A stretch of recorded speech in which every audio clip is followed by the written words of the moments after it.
The executive branch is probably the most well-known part of the U.S. government, but also the most misunderstood. While the president gets most of the attention, the executive branch is far more than just one person. Let's break it down. What is the executive branch? The executive branch is responsible for enforcing the laws. If Congress passes a bill, it's up to the executive branch to implement it. The branch is made up of the president, who leads the nation, commands the military, and directs foreign policy. The vice president, who serves as the president's second in command and presides over the Senate.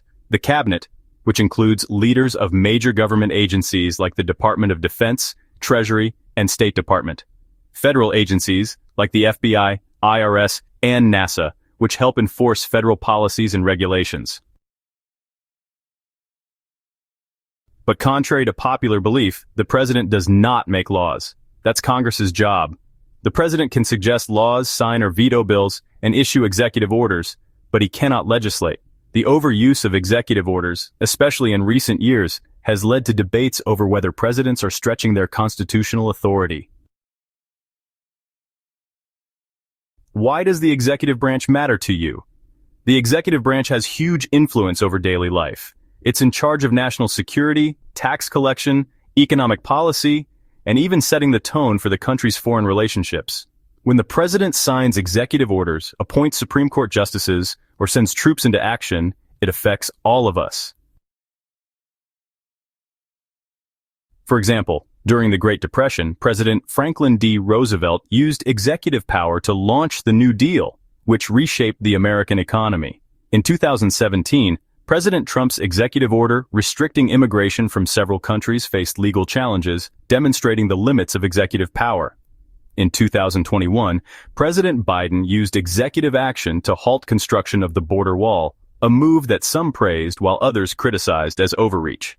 President Reagan signed an executive order expanding military operations during the Cold War without direct congressional approval, sparking debate over executive war powers. How does the executive branch interact with the other branches, with Congress? The president can veto bills, negotiate treaties, and propose legislation, but only Congress can pass laws and control federal spending.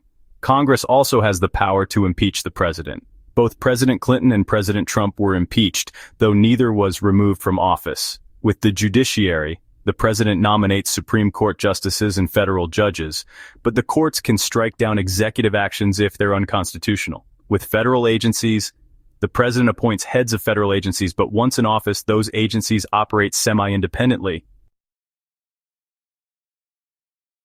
Real-life example: checks and balances in action.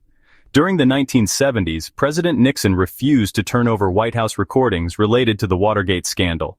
The Supreme Court ruled in United States v. Nixon that the president must comply with the law, proving that no one, not even the president, is above the law. More recently, the court struck down parts of President Biden's federal vaccine mandate, showing how judicial review keeps executive power in check. Similarly, President Trump's national emergency declaration to fund the border wall was challenged in courts and partially blocked by Congress using the power of the purse. Common misconceptions: the president makes the laws. False. Only Congress can create laws. The president enforces them and can suggest ideas, but he doesn't have law-making power.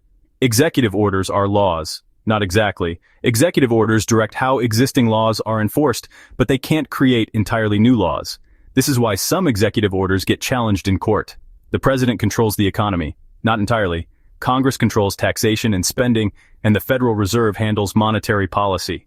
Presidents influence economic policy, but they don't have total control over the economy.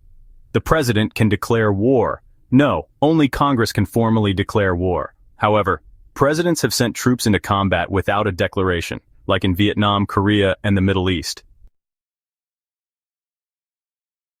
Fun facts. The president wasn't always limited to 2 terms. Before the 22nd Amendment, presidents could serve indefinitely. Franklin D. Roosevelt was elected 4 times before term limits were put in place. Only 3 U.S. presidents have ever been impeached: Andrew Johnson, Bill Clinton, and Donald Trump, twice.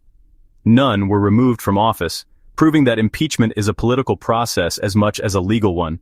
The largest expansion of executive power came during World War II, when President Roosevelt issued over 3,500 executive orders, a record no president has come close to since. Final thought. The executive branch plays a crucial role in government, but it's not a monarchy. The president is meant to execute laws, not make them. That's why our system of checks and balances is so important. The next time someone blames or praises the president for everything, remember, he's just one piece of a much bigger system. If a policy you care about isn't going the way you want, look at Congress and the courts as well, because the president is only one part of the puzzle.